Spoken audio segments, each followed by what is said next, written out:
Hello and welcome back to SF at Giants Recap. And the Giants, they dropped the last game of the four-game series to the Cubs, losing 5-3 in extras. So that's what we're going to go over in today's video. Make sure to subscribe and like if you do end up enjoying.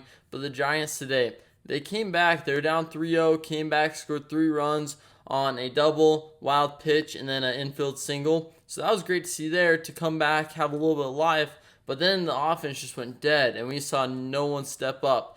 And that's the type of thing that really hurts this team is when no one steps up. You have to have someone be getting that big hit or making that big base running risk that ends up paying off. That type of thing. But the Giants, they did not have that today.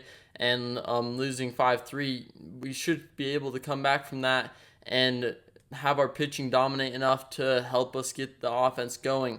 Luke Jackson, he came in the 10th and gave up a 2-run homer. Luke Jackson did well yesterday, but other than that, though, he's allowed, I think, 7 or 8 runs in his last 3 2/3 innings pitched. It should have been him being DFA'd instead of Raymond Burgos, because Raymond was doing really well and pretty young lefty, and the Giants decided to DFA him and not Luke Jackson. I don't get that move, and I don't get the move bringing Luke Jackson in the 10th. Might as well bring in Duvall or someone at least a little bit more dominant, but it is what it is, and the Giants need to come back and regain the confidence that they're building up. We won 3 out of the 4 games in the series. That's pretty good, and that's after losing 5 in a row.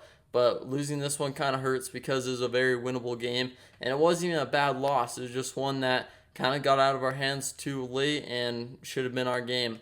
The offense, though, we saw a couple good things from Jorge Soler and stuff, but no big hits. Slater, he had 1 hit, but he struck out twice, and in the 9th kind of should have laid down a bunt, used small ball, advanced runners, but instead he didn't and struck out, and that's what happens when you don't use small ball, is it comes back to bite you. For the pitching in today's game, though, Jordan Hicks, he pitched solid, 5 innings, only allowed the 3 runs, and really settled down, and he was hitting location stuff, just not as efficient as we like to see. He usually pitches a lot of pitches in like 1 inning, and that's kind of what hurts him, and it has hurt him this season. But other than that, though, I'd say a solid outing from him. We saw Eric Miller and Spencer Bivens come in. They did really well today.